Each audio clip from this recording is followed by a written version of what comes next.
The question talks about unreasonable target, right?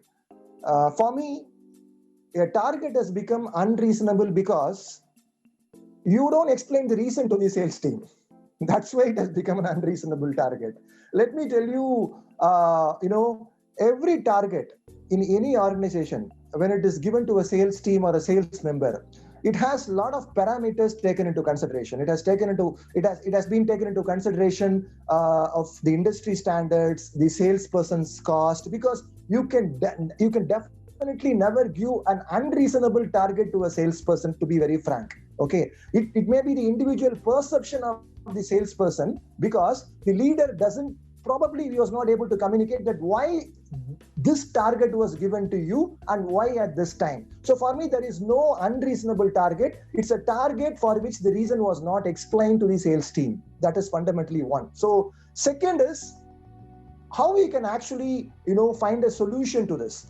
Okay, in my past and in the current experience of whatever the sales team that I have, we don't push the target or we don't thrust the target on the sales members. The process goes like this. Okay, when we actually have a last year target, when we are actually talking about a next year growth percentage, okay, even that growth percentage is being discussed from a strategic, tactical to the operational level. It is not that just at the end of the December 31st, we go and talk to the team and then say, next year we are going to have some 75% growth or a 50% growth or a 100% growth.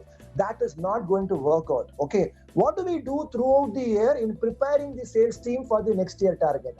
Every leader has to communicate this at regular intervals. Hey team, this is what we will be achieving this year, but be prepared that we may have to be in a zone of 50 to 100% growth next year. The management is looking at a very aggressive growth. But let me also tell you that yes, we are looking at an aggressive growth, but what is in it for you as a sales team?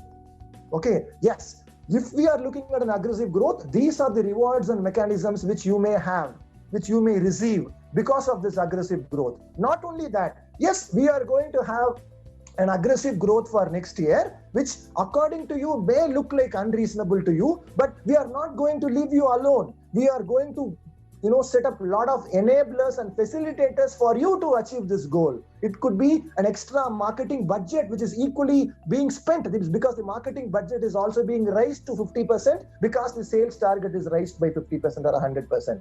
And what all the set of activities that the marketing is actually going to do for you. Yes, this year we didn't think about an event. This year we didn't think about participating in a conference, but next year we have a specific budget. And through all those things, we have a strong marketing team which will give you so much of leads. So don't worry, my dear friends. So this stretch target or an unreasonable target is not going to be an unrealistic target.